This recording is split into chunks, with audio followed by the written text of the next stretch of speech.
Bueno, nosotros habíamos visto ya la definición de lo que era plano tangente a la superficie gráfica de una función de dos variables, donde las derivadas parciales tienen un protagonismo ahí al momento de escribir la ecuación del plano tangente. Recordamos que para poder hacer eso, la idea es pararme en un punto sobre la gráfica y, por lo tanto, como ese punto está en el espacio, va a tener tres coordenadas, donde las coordenadas van a ser A, B y lo que sea F en AB. ¿No?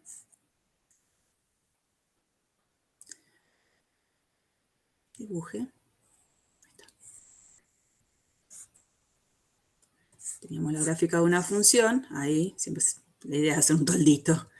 Si tengo un punto de coordenadas A, B y por supuesto la tercera es F de AB, ese punto P, la ecuación del plano tangente a la superficie puede ser esta, digo puede ser porque esta en realidad es solo una presentación en donde claramente uno puede rápido buscarle una forma de saber cuáles son sus coeficientes, pero sabemos muy bien que la ecuación general de un plano no es una sola, existen infinitas formas. Esta es la que nosotros presentamos como ecuación fácil para encontrar la representación del plano tangente a la gráfica de una función de dos variables en un punto en particular. Después, gracias a haber encontrado la fórmula que justamente representa... Che, ¿había alguien? ¿Dónde está? Después de haber visto esta ecuación, dijimos, bueno, a ver, ¿por qué no pensar en que gracias a ella podemos establecer, como hicimos también en cálculo 1, una función lineal en dos variables que tenga como gráfica justamente la gráfica de este plano tangente? A ver si aparece ahí. No sé si era Lucas el que está. Bueno, definimos entonces función de linealización, una función a la que le vamos a pedir que en el punto en el que nosotros nos paremos tenga derivadas parciales continuas. Definimos a esta función de linealización justamente como la que tiene como gráfica al plano tangente a la superficie. Y vimos que la función original y esta función de linealización lo que va a cumplir es que son semejantes, son parecidas, son aproximadas en la medida en la que los valores x, y se encuentren cercanos o próximos al par AB. Yo me alejo con un par xy de específicamente el par AB que fue elegido para el cual plantear toda la función de linealización y ya esto queda dudoso.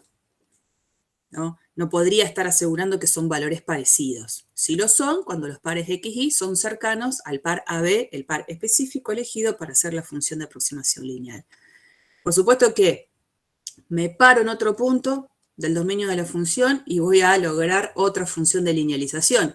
Y esta aproximación va a ser buena en la medida en que los pares x, y ahora estén próximos a ese par AB que fue elegido nuevo para hacer la linealización.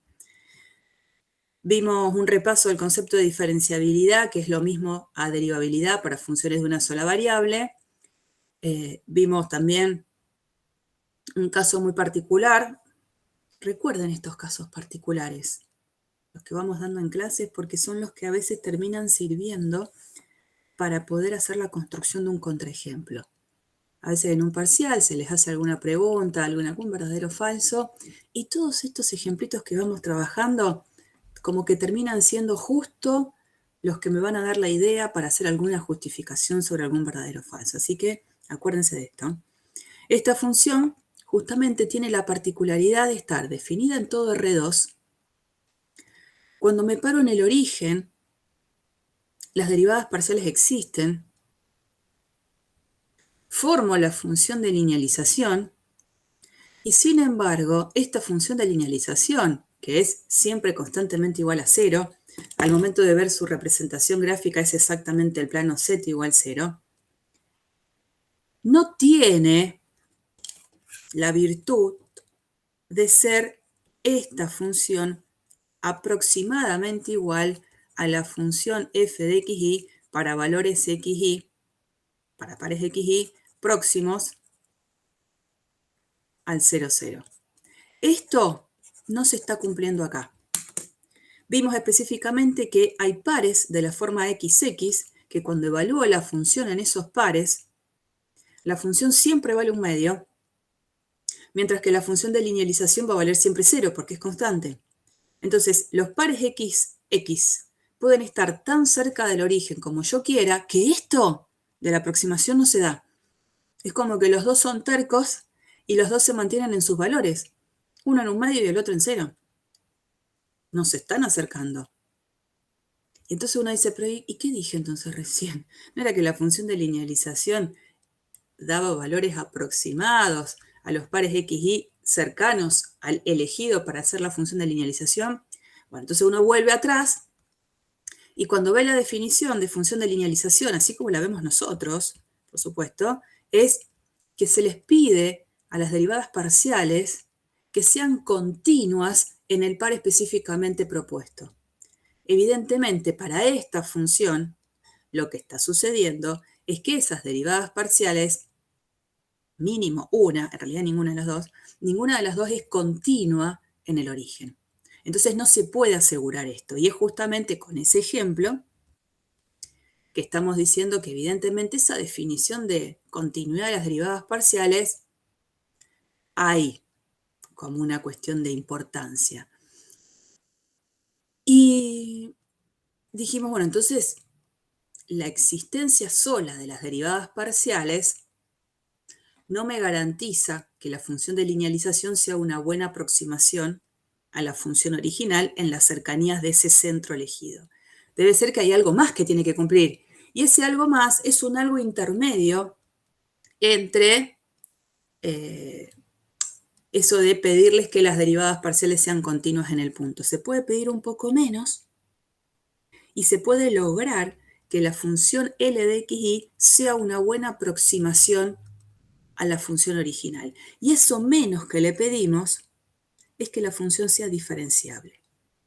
¿Y qué significa que una función sea diferenciable para una función de dos variables? Lo vimos en esta definición, que intentamos adoptar la definición de diferenciabilidad para funciones de una. La idea es la siguiente, y esto es en donde yo me diferencio solamente en esta instancia con el Stewart, en la manera en la que afronto la definición de diferenciabilidad. Que se acuerdan que les dije, en el Stewart se habla de un epsilon 1, un epsilon 2. ¿Quieren estudiar lo del Stewart? Cero historia, cero problema, total, está bien, es correcto. Nada más que esto es otro enfoque que me parecía que venía bien en función de lo que uno veía en cálculo 1. Una función de dos variables va a ser diferenciable en un punto, sí. Fíjense lo que pide la definición, la existencia de las derivadas parciales en el punto. Acá no le estoy pidiendo la continuidad de las derivadas parciales en el punto. Es como que pedir la continuidad es mucho, pero sé que si eso pasa, seguro la función de linealización es una buena aproximación a la función original. Puedo pedirle menos, que es esto, que existan las derivadas parciales y que se cumpla lo que está acá abajo.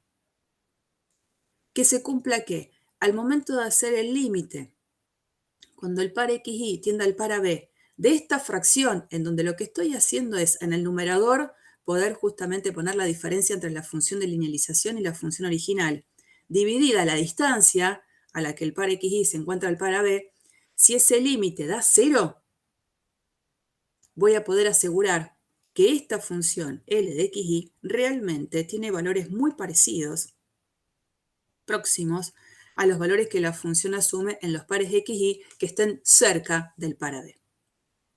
¿Estamos?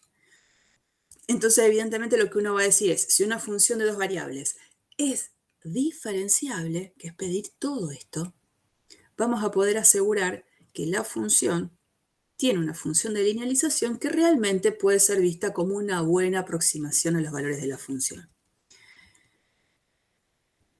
Bueno, eso. Y entonces dijimos, oh, bueno, pero ¿cómo yo tengo que, para decir que la función de linealización es una buena aproximación, tener que probar ese límite? No, no es la idea. Vamos a ir por un camino alternativo que nos va a ayudar a poder, voy a directamente ver esta placa que es la última con la que terminamos la última clase. Estas implicancias que no las vamos a demostrar, pero sí, por supuesto, al momento de querer enunciar un teorema, que no es que tiene un nombre, van a tener que enunciarlo como corresponde. Fíjense, a la función f le vamos a pedir que esté definida sobre una cierta región en R2. Si ese conjunto abierto es tal que la función admite derivadas parciales continuas de primer orden en el AB, la función va a ser diferenciable. Y si la función en un cierto conjunto es diferenciable específicamente en un par AB dentro de ese conjunto, la función es continua. Esto es la enunciación como corresponde de los teoremas, pero que acá donde veo un poco la implicancia de los teoremas entre sí. Básicamente lo que yo tengo que recordar es que yo sé que si una función es diferenciable, la función de linealización es una buena aproximación a la función original en las cercanías del punto AB.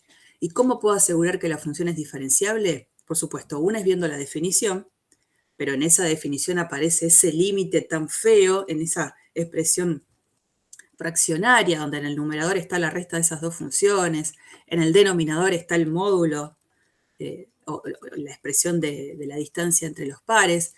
Entonces, podría ir por ese lado para mostrar la diferenciabilidad, o podría arriesgarme a ver si a lo mejor con la función que estoy trabajando, esa función no tiene derivadas parciales de primer orden continuas.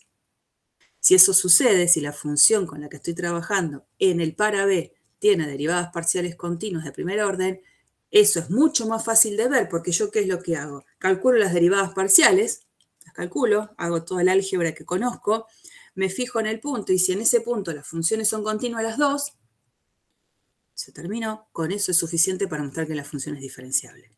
Entonces, evito demostrar la diferenciabilidad por la definición. Pero puede pasar, no lo voy a negar, puede pasar que haya funciones que no tengan estas derivadas parciales continuas, pero que sin embargo sea diferenciable. Porque lo que hay que probar es qué sucede lo del cálculo del límite que les dije recién.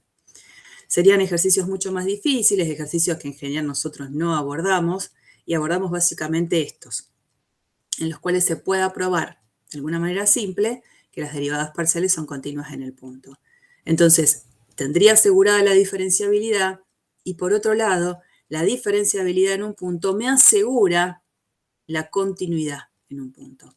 Porque si ustedes recuerdan, nosotros vimos ejemplos de funciones, creo que uno en realidad, ejemplos, no sé, ejemplo de una función muy particular, la que tiene la cruz a la altura 1 sobre los ejes cartesianos y vale 0 en el resto. Esa es una función que tiene derivadas parciales en el origen, y a pesar de tener derivadas parciales en el origen, la función en el origen no era continua. O sea, la existencia solo de derivadas parciales en un punto no garantiza la continuidad de la función en ese punto. Quien sí me va a garantizar la continuidad es la diferenciabilidad. Si una función es diferenciable en un punto, eso sí garantiza que la función es continua en el punto.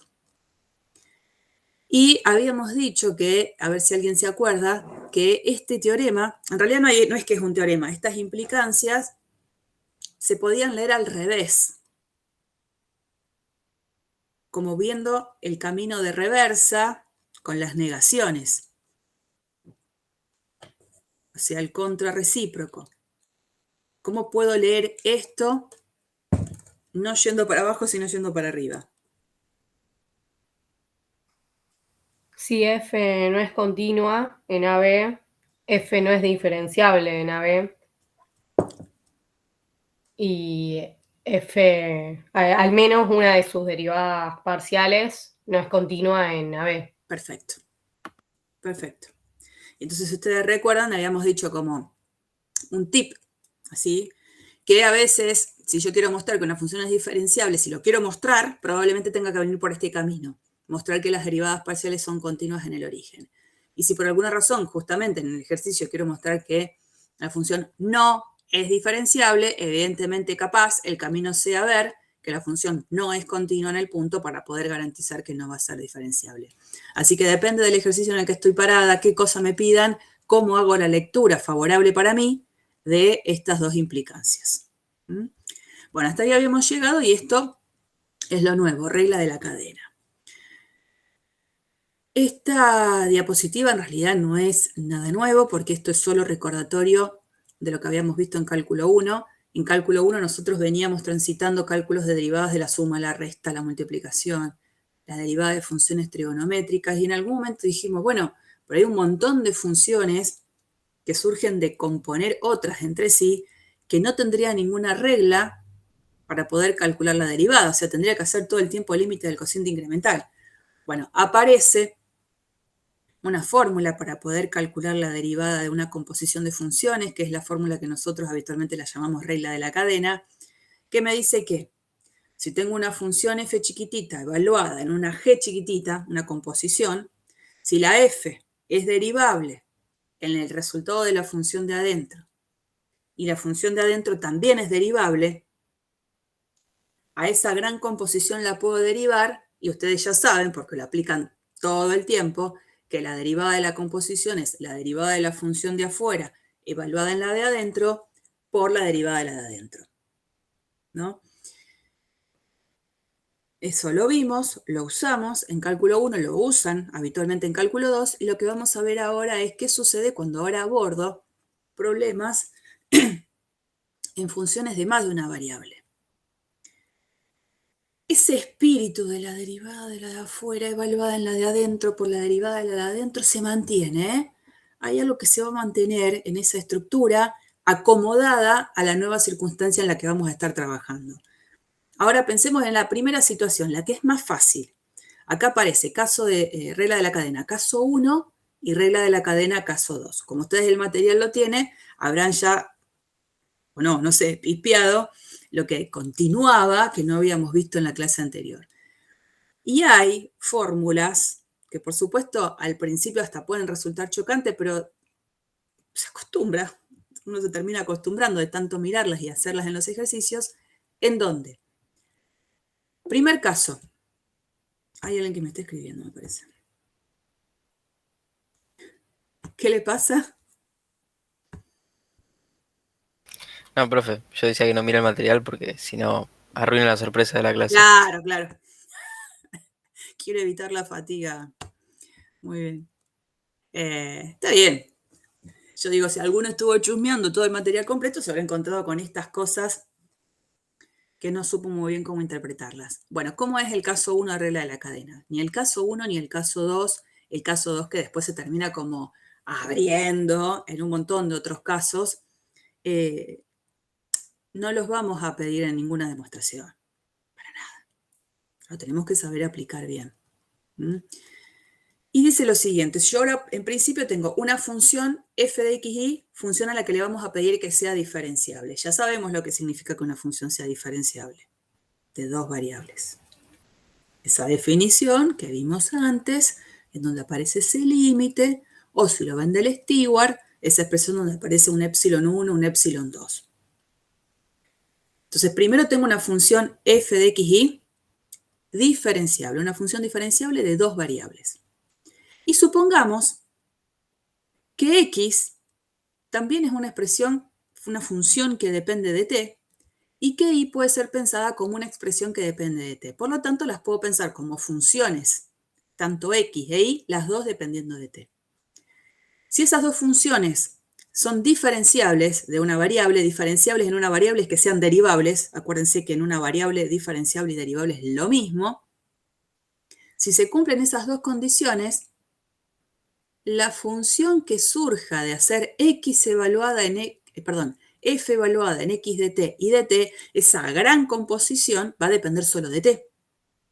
Entonces la renombro como w de t. Esa función que depende de una sola variable es diferenciable, o sea, es derivable. ¿Y cómo se calcula su derivada? Utilizando esta fórmula. Recuerden, hay una esencia que es la derivada de la función de afuera evaluada en la de adentro por la derivada de la de adentro, que se mantiene, solo que de a coordenadas. A coordenada voy aplicando ese espíritu. Fíjense cómo es la cosa. Como esta función w de t depende de una sola variable, a ella la voy a derivar. Voy a calcular su derivada, no es derivadas parciales, derivada. Por eso la notación que se usa es la notación de Leibniz con este diferencial de W dividido diferencial de T. O con el primita, que es la otra opción. ¿Y cómo se va haciendo el cálculo de esta derivada? Fíjense que estoy haciendo, es una suma de expresiones, esto más esto.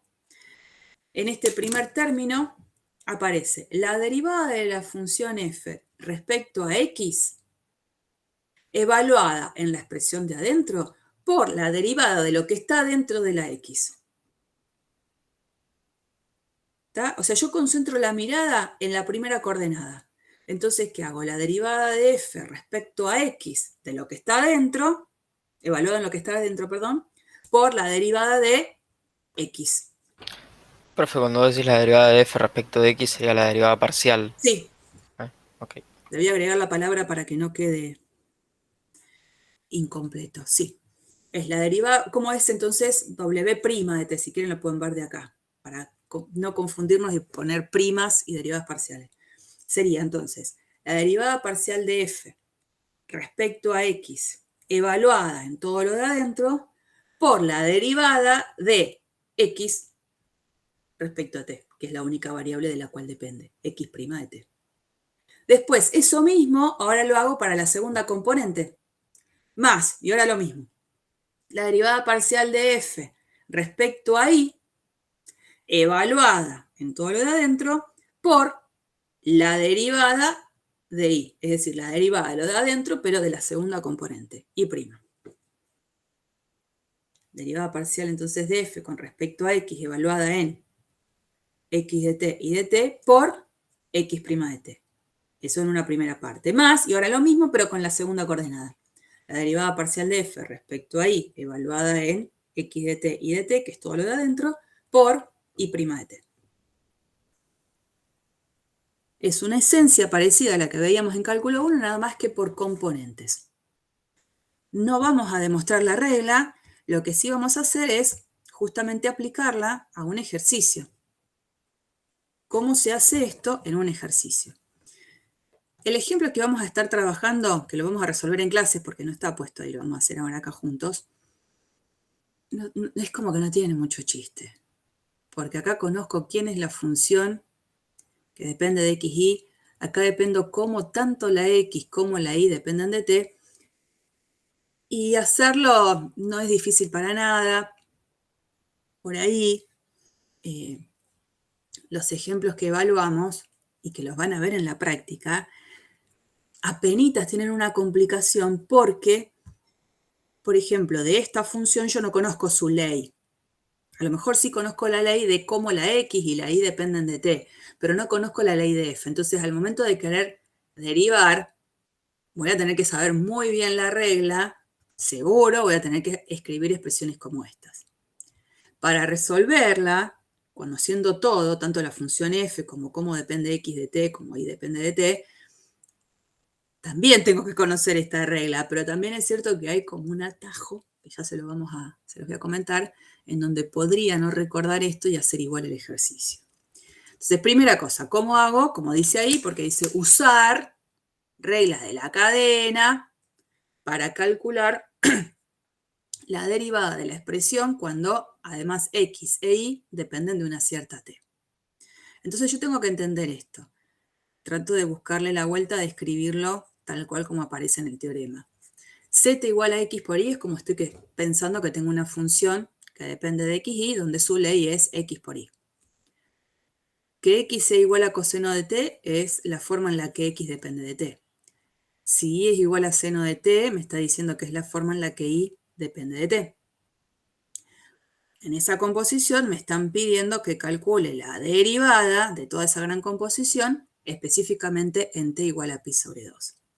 Entonces, llevándolo a la estructura del teorema, en realidad lo que tengo es una w de t, que es la f de x de t y de t, donde lo que me están pidiendo calcular es w'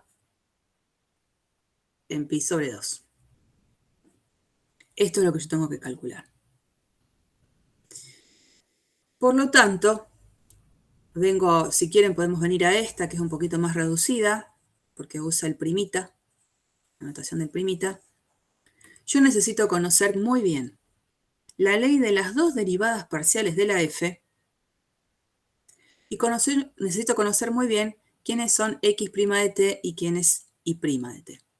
Eso lo tengo que tener bien en claro. Entonces, ¿por qué no empezar por esas cuentas? ¿Quién es la derivada parcial de f respecto a x? Esta es la f.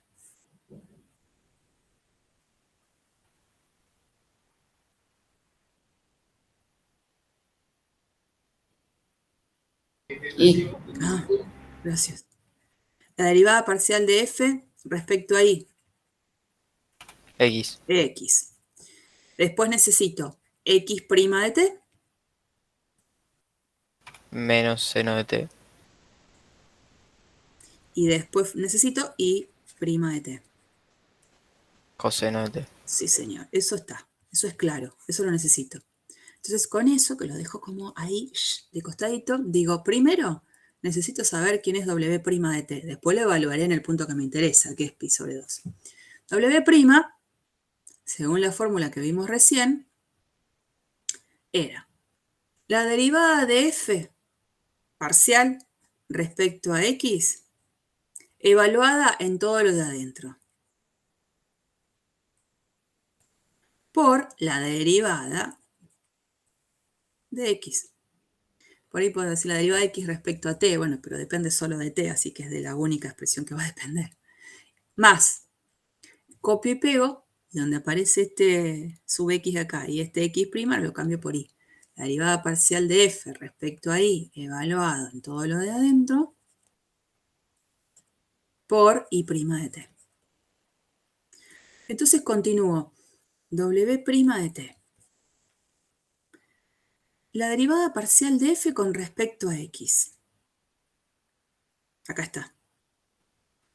Pero evaluada no en xy, sino que está evaluada en x de t y de t.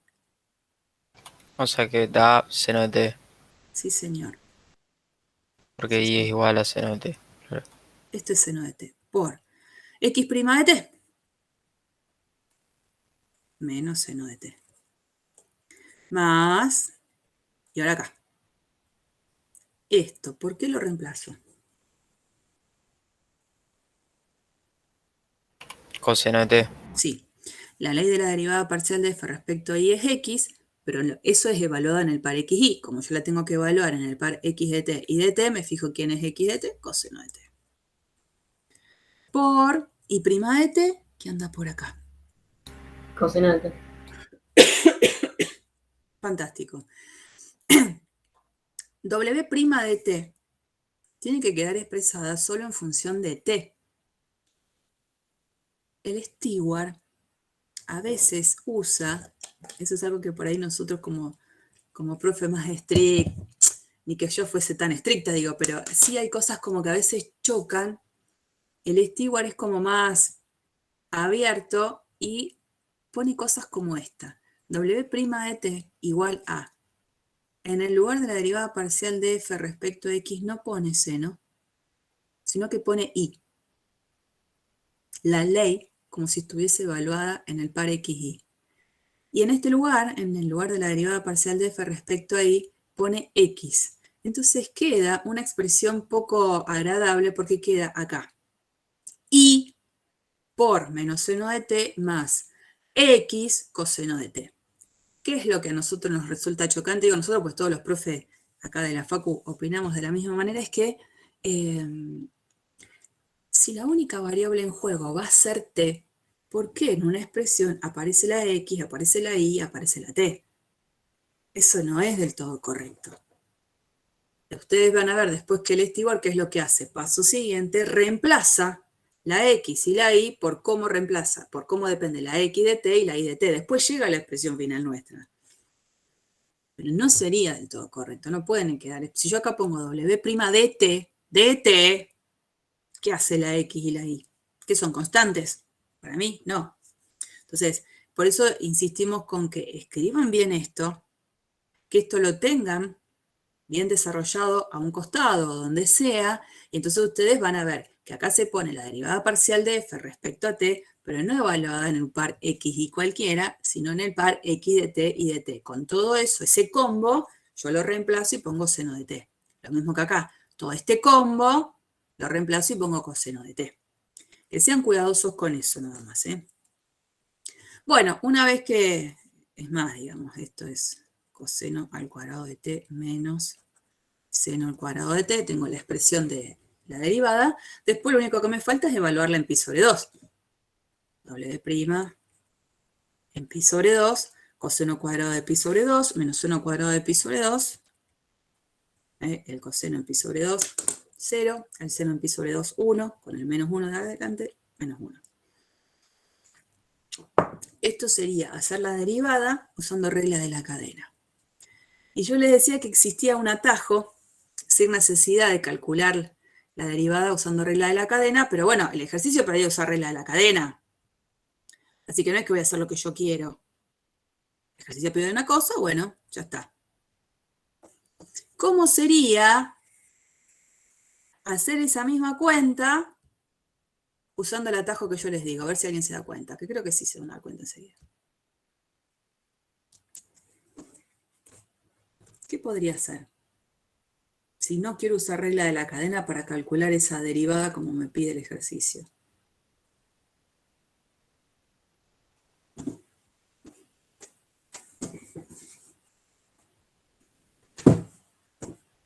¿Qué podría ser?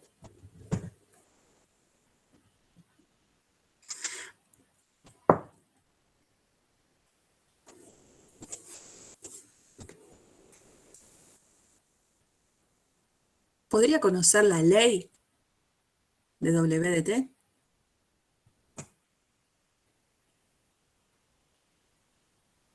De W. Sí, podrías tratar de plantearla. A ver, ponerle que yo quiero saber quién es W de t, que en definitiva es f en... Sí, en realidad es seno por coseno. O sea, Ahí seno de está. t por coseno de t. Es, ¿no? Entonces yo sé que la función f de x y es x por y. Pero si yo ya sé quién es x dependiendo de t y quién es y dependiendo de t, ¿por qué no pensar en eso, no? En vez de poner x, poner coseno de t. En vez de poner y, poner seno de t. Entonces Y tenemos... Dale. no, iba a decir que acá podés usar la propiedad de la multiplicación para derivar. No es solo eso, sino que caíste en un ejercicio de cálculo 1. De una función de una sola variable donde vas a derivar con las reglas de derivación que conoces. Entonces, en este caso, W' de t, con la regla de derivación de pensando que tengo un producto, es la derivada del primero por el segundo sin derivar. La derivada del coseno menos seno de t por el segundo sin derivar. Más el primero sin derivar por la derivada del segundo, que es coseno de t. Y bueno, lo que ha quedado justamente lo mismo a lo que se llegó en esta instancia. Ese resultado obviamente va a ser el mismo. Si no estaríamos metiendo la pata con algo. Pero se puede esquivar regla de la cadena, caso 1, planteando la posibilidad de hacer una composición primero y luego derivando esa función de una sola variable. Cuando a mí me dicen que use regla de la cadena, necesito hacer todo esto. No me queda otra opción. Y sobre todo, acostúmbrense a usar esa regla de la cadena porque les dije, a veces esta función f1 no la conoce, no tiene la ley, tiene datos específicos que son los que me van a servir para poder calcular la derivada de la composición en algún punto en particular. Entonces, no se acostumbren a que este artilugio, este atajo va a poder ser factible en cualquier ejercicio, porque no. Cuando conozco la función f de x y cuando conozco x e y, las dos, dependiendo de esa nueva variable t, se puede hacer cualquiera de los dos caminos. Así que nada, es mostrarle que también existe una posibilidad de esquivarle a caso 1 de regla de la cadena, pero no lo van a poder esquivar siempre. Bueno, ahí vimos el ejercicio completo. Viene ahora regla de la cadena caso 2, que es el que se complica un toque y es el que origina que se pueda complicar mucho más también. El caso 2 ahora va a ser, consideremos una función f de dos variables donde tanto la X como la Y ahora dependan de otras dos.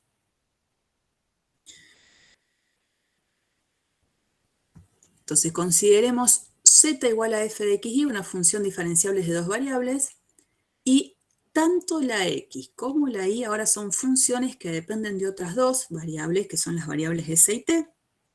Funciones todas les vamos a pedir que sean diferenciables. La f, una función diferenciable de dos variables.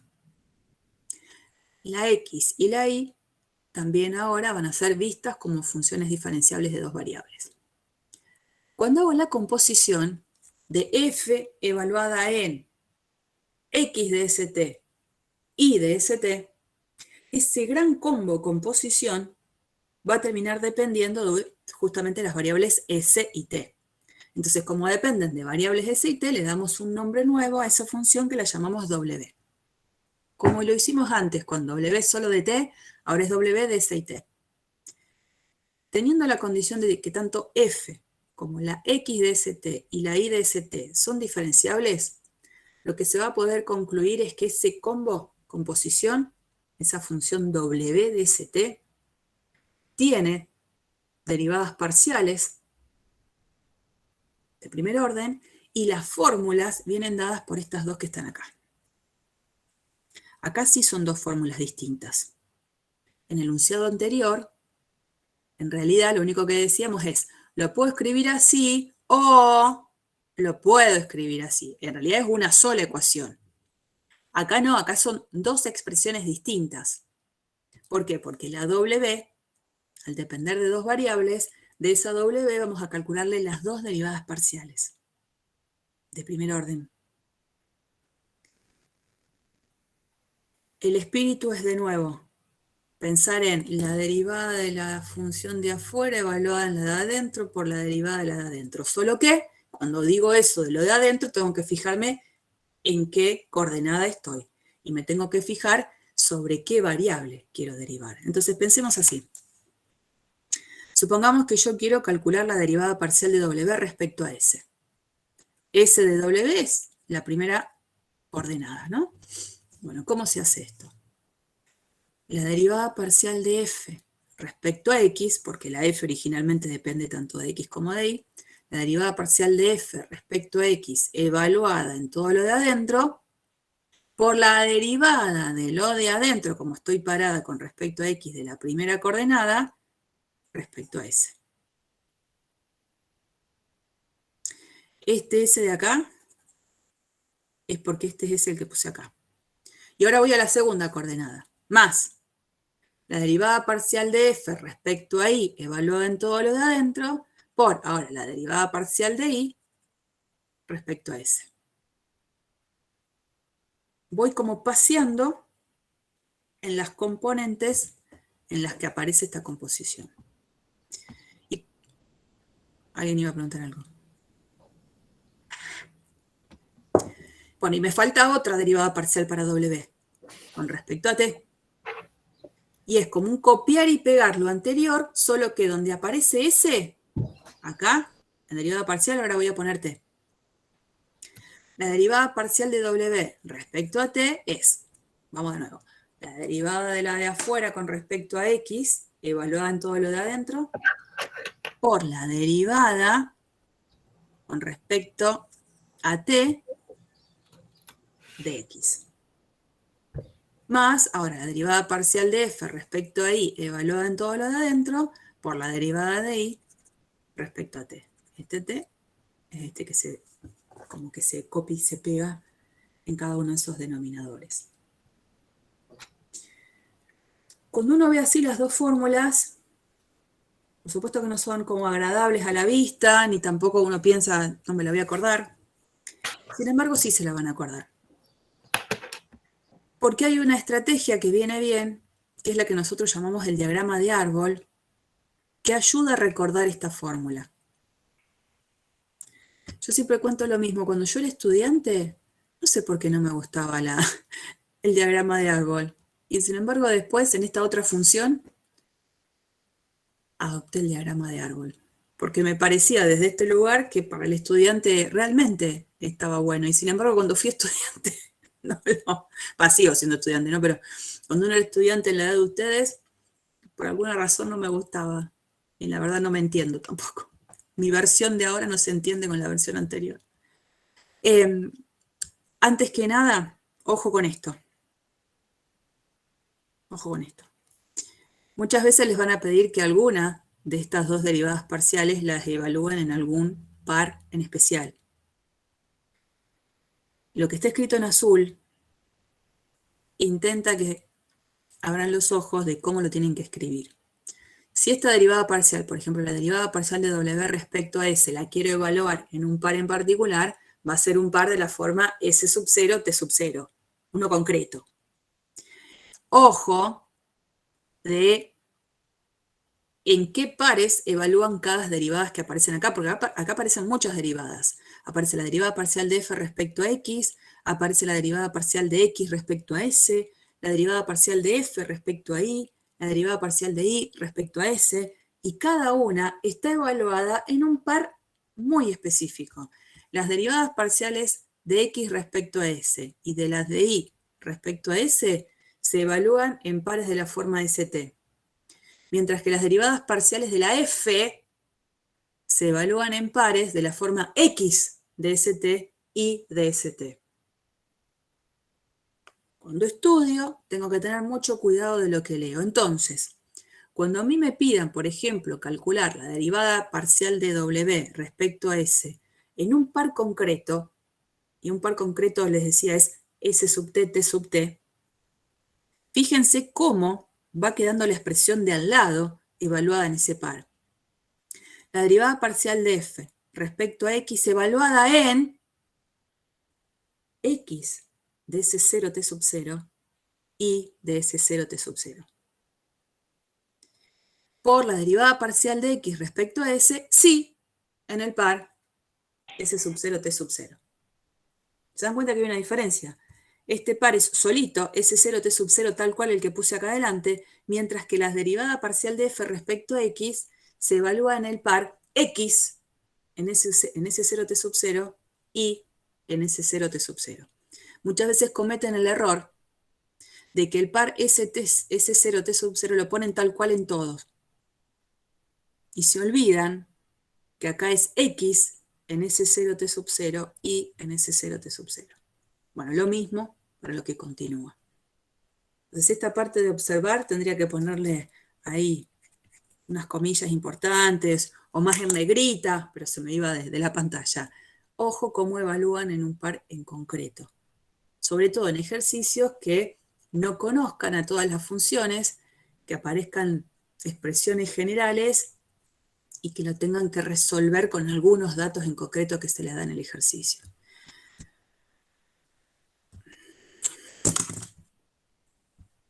Este es el diagramita de árbol que les decía que puede venir bien. Si les viene bien, mejor. Y si no, no pasa nada. Es cuestión de aprenderse de memoria las fórmulas para no pifiarle. El diagrama de árbol intenta hacer un diseño en el que uno después a estas formulitas las puede encontrar de una manera bastante sencilla. Pensemos, yo tengo una función original que depende, estas linitas acá, me dicen la dependencia, la función f depende de las variables x e y. Y a la vez, cada una de ellas dependen de otras dos nuevas variables, que son s y t. Por eso son como estas ramitas de árboles que se abren, en donde acá abajo tenemos lo que nosotros llamamos las hojitas, ¿no? Entonces, cuando hago el combo de toda esa gran composición, aparece la función que yo llamo w. Para encontrar la derivada de w respecto a s, yo lo que voy a hacer en este diagrama es identificar justamente esas hojitas que son s. Para mí s es una hojita. Y fíjense que estos dos términos en la suma van a surgir de leer de manera estratégica este diagrama. En cada una de estas ramitas en donde vimos la dependencia de la f con x y con y, vamos a poner en esta rama acá la notación de la derivada parcial de f respecto a x. Y acá la derivada parcial de f respecto a y. Y luego en cada una de las ramitas que identificaban que la x dependía de s y de t y que la y dependía de s y de t, cuando ponemos la ramita que une x con s, ahí ponemos el nombrecito derivada parcial de x respecto a s, y acá la derivada parcial de x respecto a t. Y lo copiamos en las otras dos ramitas donde se ve la dependencia de y respecto a s y t. ¿Para qué? Para que ahora fijémonos cómo surge esto. Si yo quiero encontrar la derivada parcial de w respecto a s, lo que tengo que hacer es ir en este diagrama de árbol y hacer el camino que vaya desde el comienzo hasta justamente las hojitas que son s. Entonces, por ejemplo, acá, parto de f, vengo por acá y después vengo por acá. ¿No? Por acá, por acá. Y también vengo por acá y por acá. Mientras que me mantenga sobre una misma rama, sobre un mismo brazo de rama, fíjese cómo van surgiendo estas formulitas. Tengo que pensar, la derivada parcial de f respecto a x, evaluada en todo lo de adentro, por, como me manejo sobre una misma rama, ahora es por la derivada de x respecto a s. Me manejo por una misma rama y las expresiones que van apareciendo las voy multiplicando entre sí. Cuando me paso a otra rama, en la fórmula voy a identificar un más. Entonces ahora tengo que venir por este camino hasta llegar a la hojita S, que es la que quiero. Entonces, ¿qué voy a hacer? La derivada parcial de f respecto a y, evaluada en todo lo de adentro, por, como continúo sobre la misma rama, es un por, la derivada de y respecto a s. Por lo tanto, si este mismo dibujo se supone que me va a ayudar a encontrar las formulitas de la derivada de w respecto a t, quiere decir que ahora a la hojita a la que tengo que llegar es esta, t. Para llegar a esa hojita, tengo ahora ramas distintas por las cuales abordar justamente ese camino. Voy a tener que hacer, voy a hacerlo con rojo. Para llegar hasta ahí voy a tener que venir por acá, y venir por acá, y después irme a otra rama. Venir por acá, y venir por acá. Entonces, cada vez que esté sobre una misma rama, voy a pensar que las expresiones que puse acá a los costaditos de cada rama se van a multiplicar entre sí. Cuando me pase a otra rama, voy a poner un más. Entonces, este primer término surge a ser la derivada parcial de f respecto a x, evaluado en todo lo de adentro, por, porque acá sigo sobre la misma rama, la derivada de x con respecto a t. Me paso a la otra rama, más la derivada parcial de f respecto a y, evaluada en todo lo de adentro, y ahora sigo por la derivada parcial de y respecto a t, que es toda esta segunda expresión. ¿Les sirve el diagrama de árbol? Mejor. No les sirve porque no les gusta, porque prefieren aprenderse la fórmula de memoria, no hay problema, nada más que, bueno, eso, tengan cuidado de aprenderse las fórmulas bien, de no cometer algún error. ¿Algún problema con el diagrama de árbol?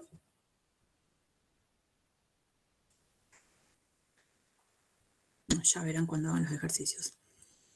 Bueno.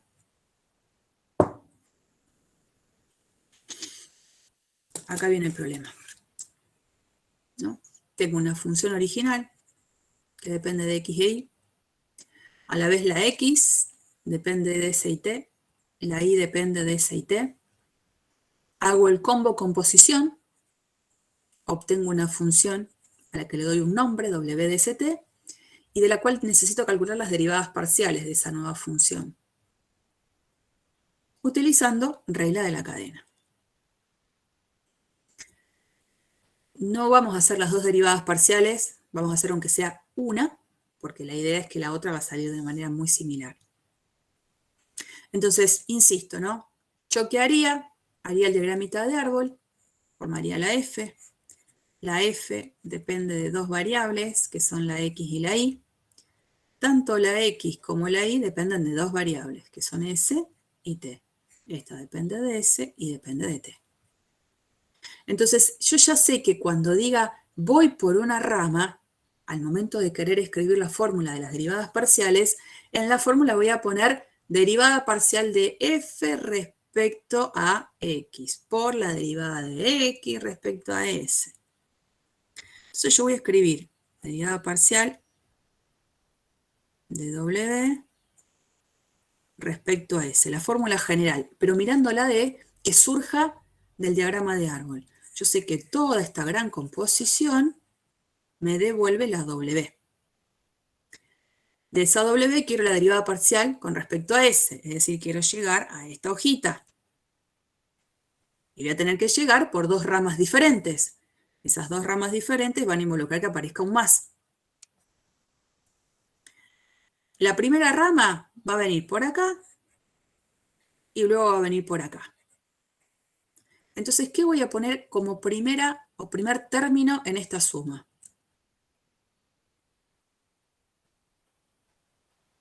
Lean el diagrama de árbol.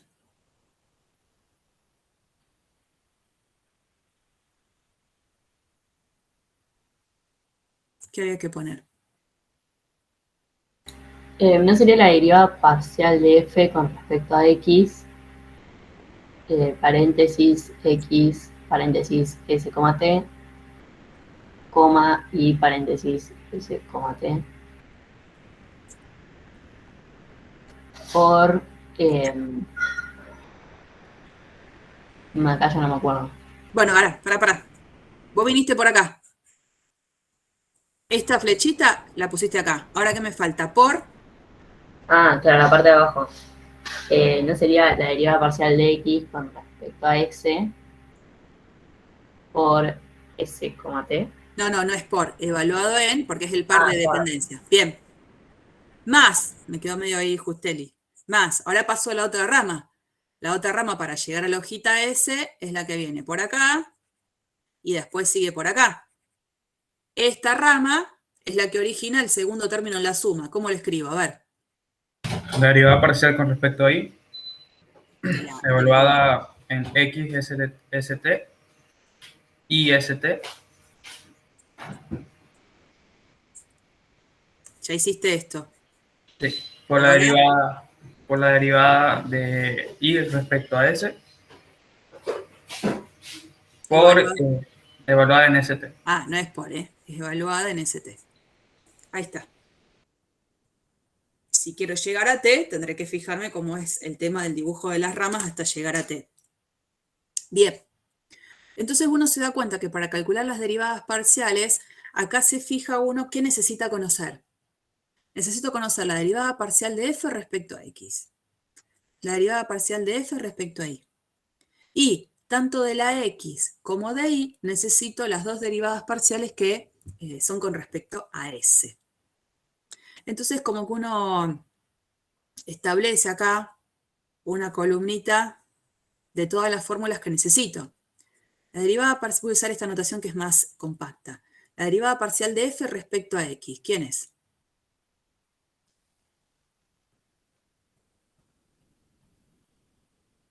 La derivada parcial de f respecto a x, nada más. 2x. Sigue. 2x solo. No, 2x por y cubo. Ah, Por y cubo es bastante. exacto. ¿Está? Eso, no te olvides. La derivada parcial de f respecto a y.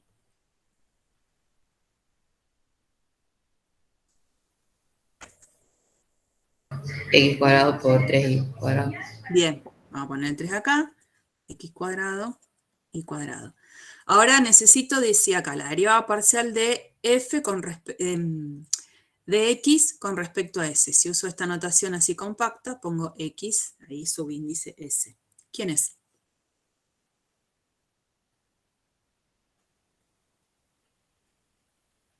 La derivada parcial de x respecto a s. Es menos menos coseno de t. La derivada del seno La ¿No derivada es t coseno de s? es t coseno de s. Sí, acuérdense, no se mareen con los signos y qué sé yo. Y necesito la derivada de y respecto a s. Entonces y, ahí con un subíndice s. ¿Quién sería? T cuadrado. Sí, señor. Eso lo tengo. Y está bien lo que escribí, porque la derivada parcial de f respecto a x es su derivada parcial, su primera derivada parcial, y la escribo en función de x, y. Todo esto ahora después lo tengo que adaptar al momento de escribirlo acá. Porque cuando yo escriba la derivada de w, la derivada parcial de w respecto a s, todas las expresiones que tienen que aparecer acá dependen solo de s y de t. Entonces, teniendo esto en claro, digo, acá necesito escribir la derivada parcial de f respecto a x, pero evaluada en el par x de st y de st. Chan, ¿qué pongo?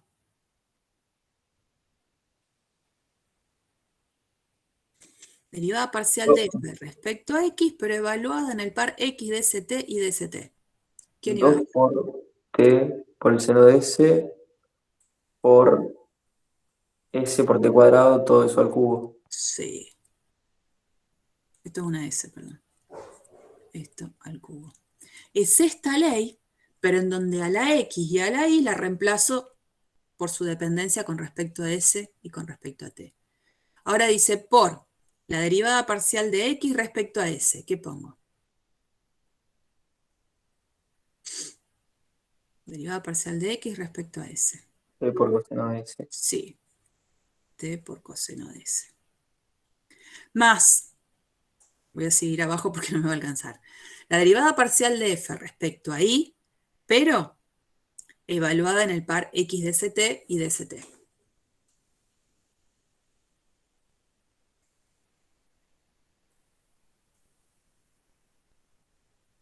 ¿Qué escribo? No sería 3 por paréntesis t por seno de s elevado a la 2 por paréntesis s por t a la 2, cierro paréntesis a la 2. Exactamente. ¿Y qué falta? Lo que obtuvimos recién fue esta parte. ¿Y ahora por?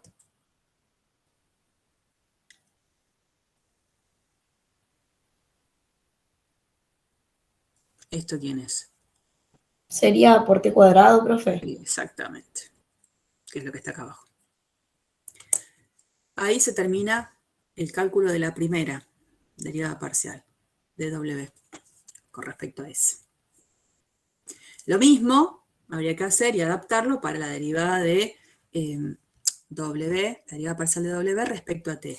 La diferencia es que cuando quiero hacer la derivada parcial de w respecto a t, supongamos que yo quiero hacerlo con respecto a t, vamos a ver el azul de nuevo.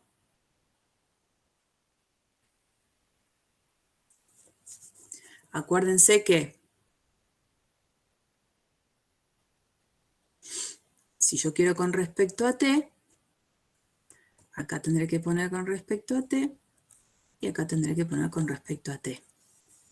Entonces, las dos derivadas parciales de la función f con respecto a x y con respecto a y ya las tengo.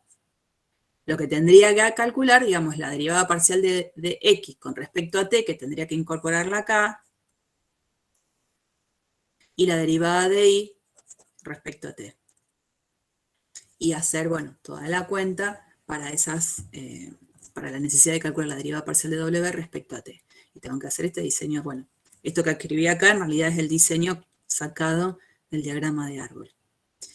Pero bueno, insisto con esto de que no mezclen todas las variables en juego, porque por eso uno hace las cuentas acá aparte, dejan claro cuál es cada una de esas leyes y después las reemplaza como corresponde al momento de hacer las derivadas parciales. Y hay una versión más general, que es que puedo tener una función original que dependa de varias variables y donde cada una de ellas a la vez dependa de otras tantas. A ver si entendemos cómo sería el procedimiento.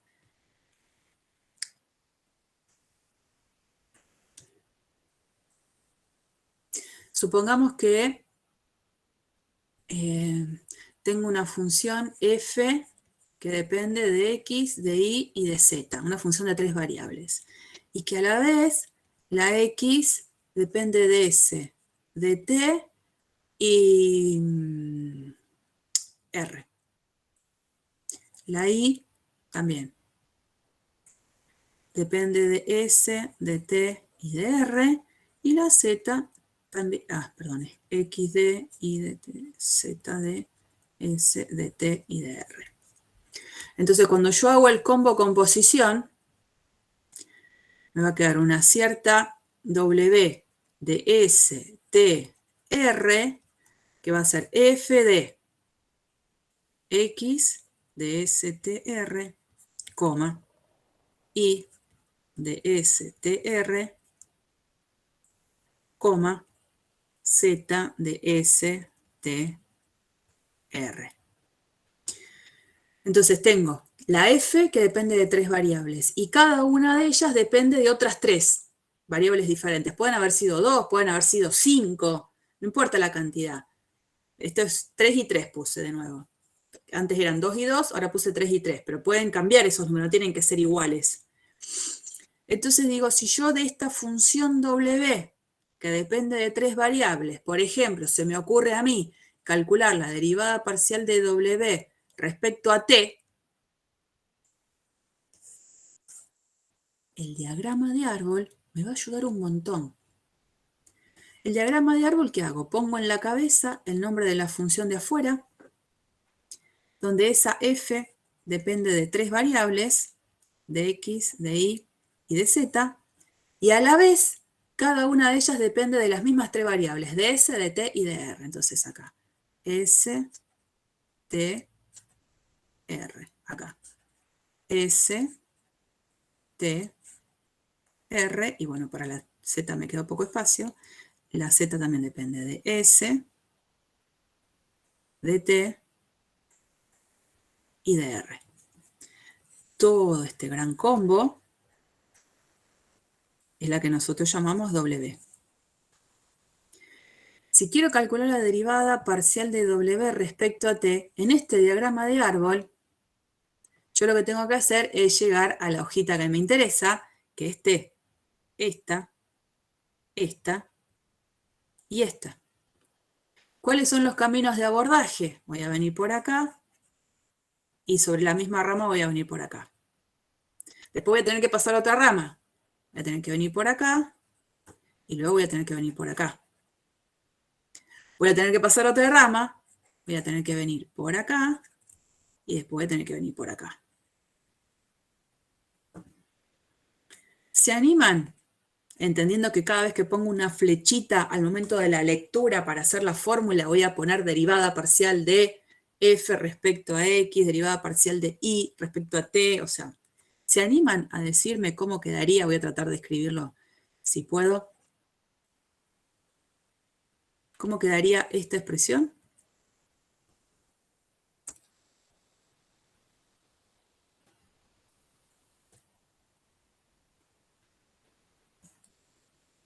¿Cómo quedaría esto? A ver. A ver. Es la, sí, es la derivada parcial de F respecto de X ¿Evaluado dónde? en X, Y, Z. No. No sería en X de STR, en Y de STR y en Z de STR. Todo eso. Como no voy a Bueno. escribir eso porque me va a quedar gigante, ¿eh? Claro, bueno, yo por eso quería compactarlo un poco y dije X y Z, Sí, pero... pero está bien. Y está bien que lo charlemos a eso, pero no lo compactes al momento de hacer un ejercicio porque vas a hacer una macana. Ok. Entonces, bueno, evaluado en todo eso. Por La derivada parcial de X respecto de S, evaluada en S de TR, ¿Por qué con respecto a ese? porque... Ah, no, es la... Ok, con respecto a T. Pensé que estábamos haciendo la de S. Bueno, entonces este sí, evaluado, este va a ser más cortito, S, T, R. Ya viniste por acá. Ya llegaste Sí. a esta hojita. ¿Ahora qué hago? La derivada parcial de F respecto de Y... ¿Y qué pongo? ¿Todo por? No, Por. más. Ah, Más. más, pasé a la otra rama. La derivada parcial de f respecto a y, ¿evaluada dónde? En el mismo asterisco. O sea, en x de str. Y, Gigante. sí, por la derivada parcial de y respecto de t, evaluado también en str, más la derivada parcial de f respecto de z, evaluado en el asterisco, por la derivada parcial de z respecto de t, evaluada en str. Bueno.